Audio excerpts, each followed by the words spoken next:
The biting Cleveland wind, a familiar chill even in late spring, rustled a tattered piece of paper clinging stubbornly to a cast-iron lamppost on West 110th Street. This wasn't just any flyer, it was a ghost from a past that refused to fade.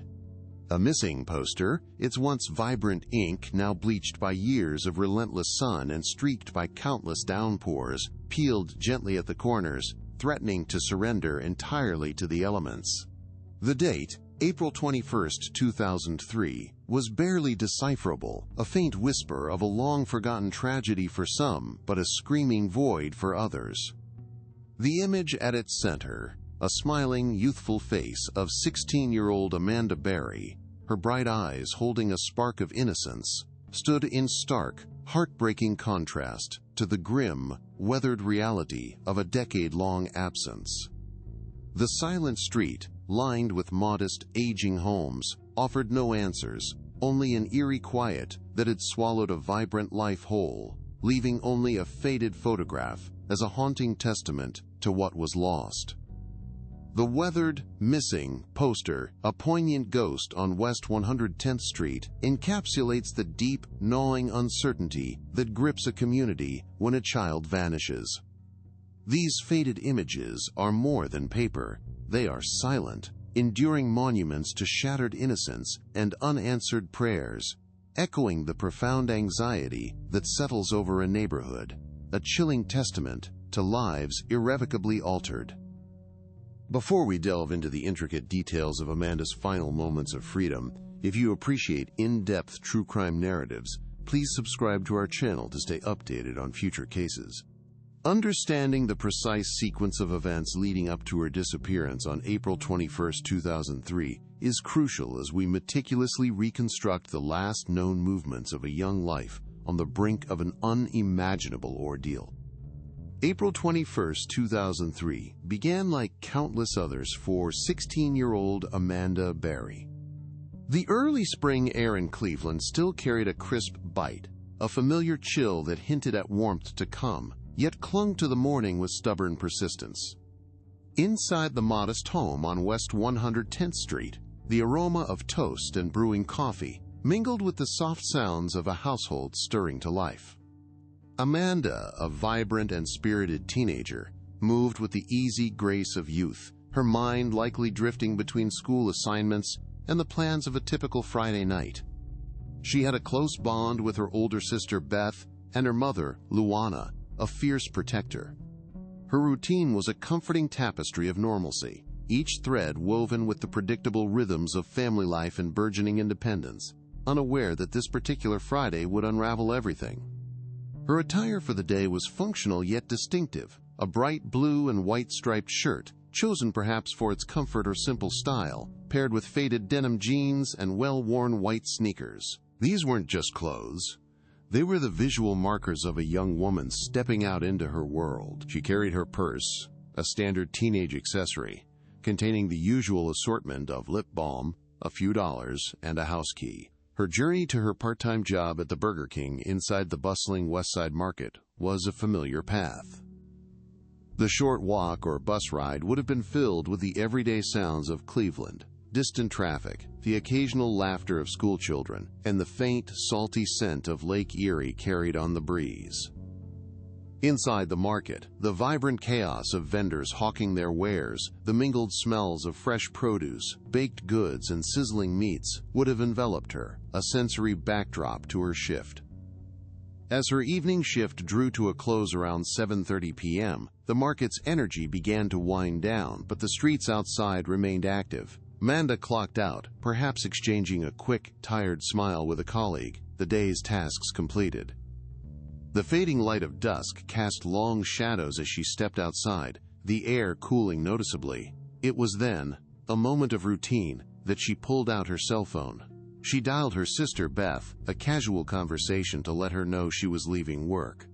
"I'm getting a ride home," she stated simply, a common arrangement she sometimes made. This brief, unremarkable exchange relayed over the hum of city life would become the last confirmed contact, a final, unblemished thread in the unraveling narrative of her freedom.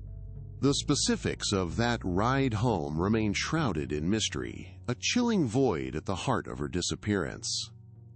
Amanda's last known location was near the intersection of West 110th Street and Lorraine Avenue, a mere few blocks from her front door. The blue and white striped shirt, so ordinary hours earlier, now served as a haunting beacon in the fading light, the last visual detail remembered of her. The street, lined with aging homes and flickering streetlights, offered no witnesses, no sounds of struggle, just the quiet hum of an ordinary Friday evening. One moment, she was a vibrant teenager, on the cusp of a weekend, her path leading home. The next, she had vanished, swallowed by the innocuous promise of a ride, leaving behind only an agonizing silence and the crushing weight of unanswered questions. The quiet hum of the refrigerator was the only sound in the Barry home on West 110th Street as Beth, Amanda's older sister, felt a prickle of unease morph into cold dread. The casual phone call from Amanda, reporting she was getting a ride home, had been hours ago, and the clock now read well past midnight. Calls to Amanda's cell phone went straight to voicemail, a chilling silence in place of her vibrant voice. Luana Miller, their mother, a woman whose protective instincts were legendary, awoke to Beth's hushed, frantic whispers. A mother's intuition screamed that this was more than a missed curfew. It was a profound, terrifying absence. The initial frantic checks of friends, houses, the increasingly desperate phone calls to anyone who might have seen her, quickly gave way to the crushing realization that Amanda was simply gone, swallowed by the late Cleveland night. The call to 911 was made in the early hours of April 22nd, a desperate plea for help piercing the silence. When Cleveland police officers arrived at the modest West 110th Street residence, the scene was one of raw, escalating panic. Luana, her voice trembling but firm, provided every detail she could, clutching a recent photograph of Amanda. However, the initial assessment by law enforcement was a devastating blow. Amanda was officially classified as a runaway. This unfortunate yet common misclassification stemmed from a lack of immediate physical evidence, no signs of forced entry or struggle, and the prevailing assumption that teenagers often left home voluntarily. This decision, made in the crucial first hours, critically hampered the urgency and scope of the initial investigative efforts, setting a tone of dismissiveness that would haunt the family for years. Luana Miller refused to accept the police's runaway label. For her, it was a mother's conviction against an institutional presumption. She transformed her grief into a relentless, singular mission. Within days, the Barry home became a makeshift command center, overflowing with stacks of homemade flyers bearing Amanda's smiling face and the harrowing word, missing. Luana, often accompanied by Beth and a small, dedicated group of family friends, tirelessly traversed Cleveland streets, stapling posters to every lamppost, taping them to convenience store windows, and handing them out at every bus stop and community center. Her voice, hoarse from endless pleas, became a familiar, heart-wrenching sound on local news broadcasts, a raw testament to a mother's unwavering, desperate search for her vanished child. Despite Luana's tireless efforts, the initial investigation suffered from a crippling lack of coordination and communication. The runaway classification meant that a dedicated task force, typically mobilized for suspected abductions, was not immediately formed. Resources that could have been pivotal in the critical first 48 hours, canine units, extensive door-to-door canvassing, immediate review of surveillance footage, were either delayed or not fully deployed. Logistical obstacles were immense. Cleveland is a sprawling city, and without a specific crime scene or concrete leads, the search became a daunting, needle-in-a-haystack endeavor. The emotional toll on the family was compounded by the bureaucratic hurdles and the feeling that their nightmare wasn't being treated with the gravity it deserved, leading to a profound sense of isolation and frustration. As days bled into weeks, the vacuum of concrete information was quickly filled by a swirling vortex of rumors and false leads. Tips, often vague and unsubstantiated, poured in. Amanda had been seen with known runaways in Columbus. She'd voluntarily left town with an older man she met online.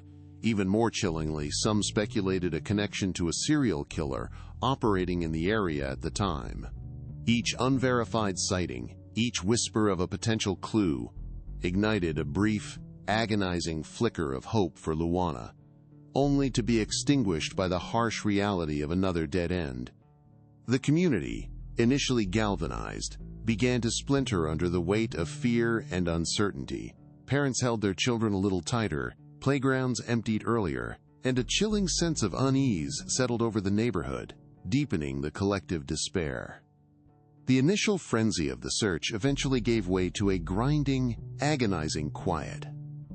The vibrant colors of Amanda's missing posters faded under the relentless sun and rain, much like the public's initial urgency. Media attention waned, replaced by newer headlines, leaving Luana and Beth in a desolate landscape of unanswered questions and dwindling hope. Luana's health, already fragile, began to visibly deteriorate under the crushing weight of her daughter's absence, her once vibrant spirit slowly eroding. While Amanda's file remained open, a cold case in the police archives, the active search diminished.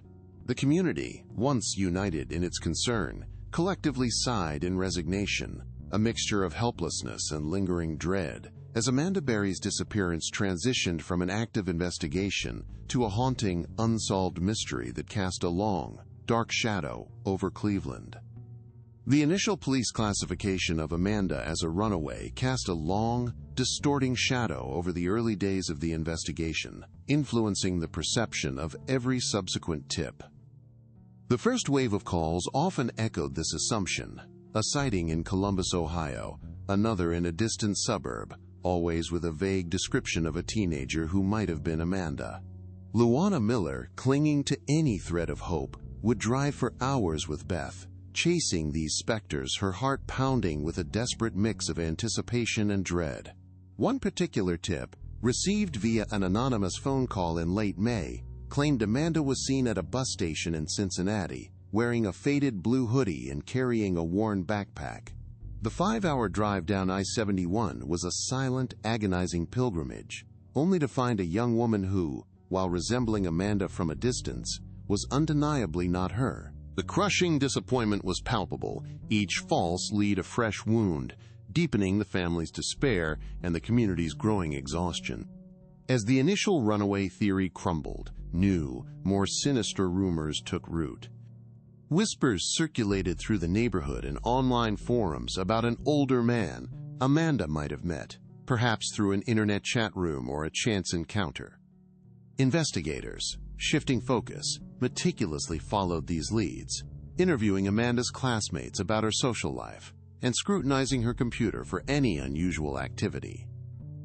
One specific tip involved a grainy, pixelated image sent to the police, purportedly showing Amanda with an unknown older male in a park several states away. The image, blurry and indistinct, momentarily ignited a terrifying hope. Detectives spent weeks tracking its origin, cross-referencing facial recognition data and interviewing park visitors, only to confirm it was a case of mistaken identity. This dead end, like countless others, chipped away at the family's fragile resolve, leaving them stranded in a sea of speculation and sorrow.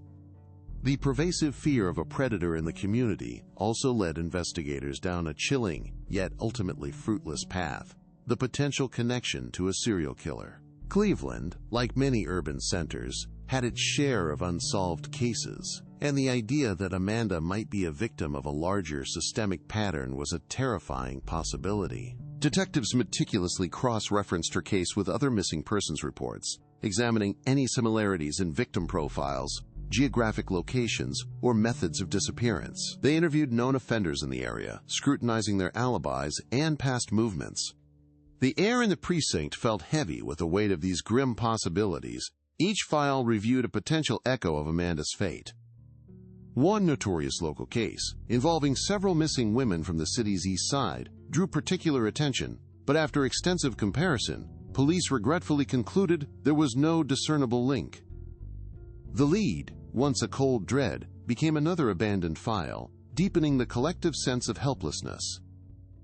As each promising avenue of inquiry crumbled, a profound weariness settled over the entire community. The vibrant missing posters, once a symbol of collective hope, began to fade and peel from lampposts, their corners curling like forgotten memories. The once frequent phone calls to the Berry home dwindled, replaced by an agonizing quiet. Luana's voice, once strong in her public pleas, now carried the undeniable tremor of exhaustion, her spirit worn thin by the relentless cycle of anticipation and disappointment. The Cleveland streets, once abuzz with whispered theories, now seemed to carry a heavier silence, a collective sigh of resignation. The initial outrage and frantic search efforts transformed into a lingering, gnawing dread, a chilling acknowledgement that Amanda Berry's disappearance had slipped into the realm of cold cases, a haunting, unsolved mystery that continued to cast a long, dark shadow over West 110th Street, leaving an unbearable void. The shrill, desperate sound of a 911 call, a digital record of raw human terror, pierced the late afternoon quiet of May 6, 2013. At approximately 5:50 p.m., a neighbor, Charles Ramsey, had dialed for help, his voice a frantic mixture of shock and disbelief. "I'm Charles Ramsey. I just helped a girl out of a house," he stammered, the words tumbling out. "She's Amanda Berry. She's been on the news for like 10 years. The dispatcher, trained to handle every conceivable emergency, paused, processing the impossible claim. Then, a new voice, thin yet undeniably resolute, cut through the background static. "I'm Amanda Berry. I've been kidnapped, and I've been missing for 10 years.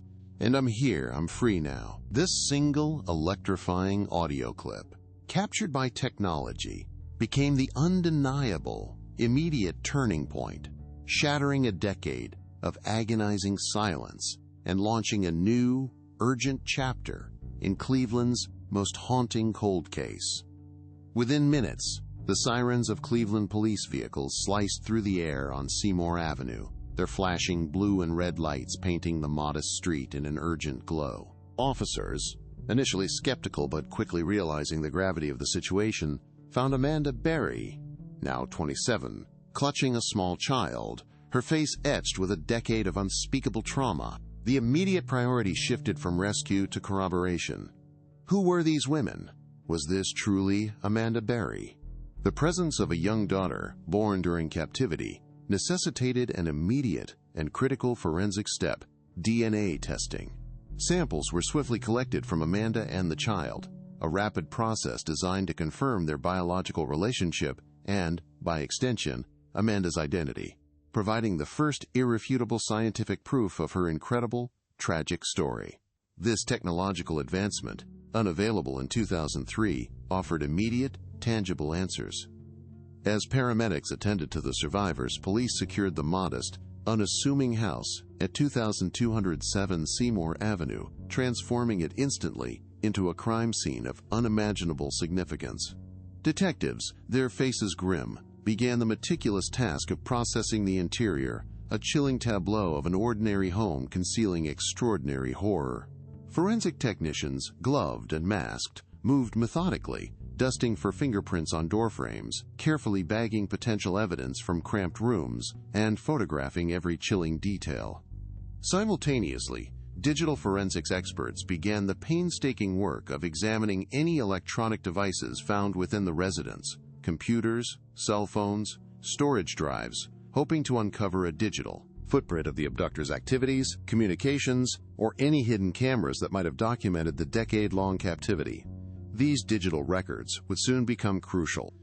The immediate and overwhelming confirmation provided by Amanda's 911 call, swiftly followed by the initial forensic sweeps and the subsequent DNA results confirming her identity and the child's paternity, irrevocably changed the course of the case. The runaway classification, which had plagued the initial investigation, was not only officially rescinded, but violently overturned by the undeniable reality now unfolding. Hope, long dormant and almost extinguished, surged through the community, albeit tinged with horror and profound sadness. The search for a missing teenager had abruptly transformed into a full-scale criminal investigation into one of the most shocking abduction cases in modern American history, a turning point where the pursuit of a vanished child became the urgent hunt for a monstrous perpetrator, bringing a decade of despair to a sudden, terrifying climax. As the immediate chaos subsided on Seymour Avenue and the identities of Amanda Berry, Gina Deschutes, and Michelle Knight were confirmed, the focus of the investigation narrowed with chilling speed to the owner of the unassuming house at number 2207. Ariel Castro, a 52-year-old former school bus driver, was swiftly apprehended in his truck just blocks away. To many, Castro was a familiar, if somewhat unremarkable, figure in the West Side neighborhood. He had lived in the same modest house for decades, a fixture on the quiet residential street. His presence was known. He was a musician, often playing bass guitar in local bands, and a father to several children who had grown up in the area. His life, from the outside, appeared to be one of quiet, working-class normalcy, a tapestry woven with the mundane threads of daily routine and local connections, utterly devoid of any overt red flags that might hint at the horrors concealed within his home. Castro's public persona was meticulously cultivated, a veneer of affability that belied the unspeakable cruelty he inflicted behind closed doors. He was not a recluse. He interacted with neighbors, attended local events, and was known to offer rides to children, including some of the victims' relatives, to school or community functions. He had even participated in searches for the missing girls, distributing flyers for Gina Deschutes, a twisted irony that would later sicken the community to its core. His seemingly harmless demeanor, his quiet presence, and his long-standing roots in the neighborhood made him blend seamlessly into the urban landscape. He was the unassuming neighbor who waved from his porch, the seemingly benign face that offered a helping hand, a figure so deeply embedded in the fabric of West 110th Street that the very idea of him harboring such a monstrous secret was not just unthinkable, but a profound violation of trust. The revelation of Ariel Castro as the abductor sent shockwaves through Cleveland, tearing at the city's collective sense of security. It wasn't just that a crime had been committed. It was the chilling moral twist that the perpetrator was someone utterly above suspicion, a man who had lived just a few blocks from Amanda Berry's family, practically under the nose of the ongoing search. He was a familiar face, a seemingly responsible adult, a good neighbor in the eyes of many. This profound betrayal of trust, that evil could wear such an ordinary, even helpful guise, unsettled the very foundation of how the community viewed its own safety. The notion that for 10 years, while families grieved and police searched, the monster was not an unknown stranger lurking in shadows, but a smiling, waving figure just down the street, presented a terrifying and deeply disturbing truth. The magnitude of Castro's deception, the sheer audacity of his double life, was almost incomprehensible. For a decade, while Luana Miller tirelessly campaigned for her daughter's return, while the community held vigils and distributed flyers, Ariel Castro walked among them, a silent architect of their despair. He attended parties, socialized, and even offered solace to grieving families, all while 3 young women were held captive in his basement, mere minutes away. The unassuming house on Seymour Avenue, once just another dwelling, became a symbol of hidden horrors, its seemingly benign exterior now a terrifying mask. This moral twist, the stark contrast between public perception and hidden depravity, forced Cleveland to confront a chilling reality that the most profound evil can often reside in the most familiar places, cloaked in a meticulously crafted facade of normalcy, forever altering the trust people placed in their neighbors and the very ground beneath their feet. The moment Amanda Berry's desperate cry for help echoed through Charles Ramsey's phone, the quiet facade of Seymour Avenue shattered. Within what felt like an eternity but was mere minutes, the street was awash with the flashing lights of Cleveland police cruisers, their presence a stark contrast to the unassuming residential homes. Officers, their initial disbelief quickly replaced by grim determination, swarmed 2207 Seymour Avenue. Inside, amidst the lingering scent of stale air and confinement, They found not only Gina De Jesus, whose disappearance had haunted the city since 2004, but also Michelle Knight, vanished since 2002, two more victims of the same monstrous secret. As paramedics carefully attended to the traumatized women, detectives secured the perimeter, their meticulous gaze already sweeping for the owner of this house of horrors. The hunt for Ariel Castro began immediately, a rapid convergence of information from the victims and frantic calls to known associates, initiating a cascade of events that would finally bring the hidden truth to light. Ariel Castro, seemingly oblivious to the seismic shift occurring just blocks from his location, was apprehended shortly after 6 p.m., still driving his white Chevrolet truck near West 25th Street and Lorraine Avenue. When confronted by officers, his initial reaction was one of feigned confusion, a carefully constructed bewilderment that belied the decade of calculated cruelty. He offered no resistance, his hands calmly extended for the handcuffs, his face betraying little emotion beyond a mild surprise, a chilling lack of overt panic or remorse. The contrast between the ordinary man in the driver's seat and the unimaginable crimes he was suspected of was deeply unsettling to the arresting officers. There was no struggle, no frantic denial, just a quiet, almost methodical acceptance of his capture, as if he knew this day, despite his meticulous planning, was always destined to arrive. In the days and weeks that followed, as the full horror of his actions was meticulously documented by investigators, Ariel Castro's carefully maintained facade began to crack under the weight of irrefutable evidence. Faced with the overwhelming testimony of his survivors, the forensic evidence gathered from the Seymour Avenue house, and the irrefutable DNA results, Castro eventually entered into a plea agreement. On July 26, 2013, in a courtroom heavy with the presence of his victims and their families, he pleaded guilty to 937 criminal counts, including kidnapping and rape. The calm, almost detached recitation of these charges, each representing an act of unspeakable violence and stolen years, was profoundly disturbing. This plea, a calculated maneuver to avoid the death penalty, ensured a sentence of life imprisonment plus 1,000 years without parole, a legal closure that, while bringing justice, could never erase the decade of terror endured by Amanda, Gina, and Michelle. The immediate euphoria of rescue eventually settled into the quiet, arduous work of healing. For Amanda, Gina, and Michelle, the journey to reclaim lives stolen by a decade of terror was only just beginning, a path paved with therapy, support, and the enduring love of their families. Yet, the story carried an indelible sorrow. Luana Miller, Amanda's mother, had tragically passed away 2 years prior to her daughter's escape, her heart heavy with an unfulfilled search, never knowing the miraculous return.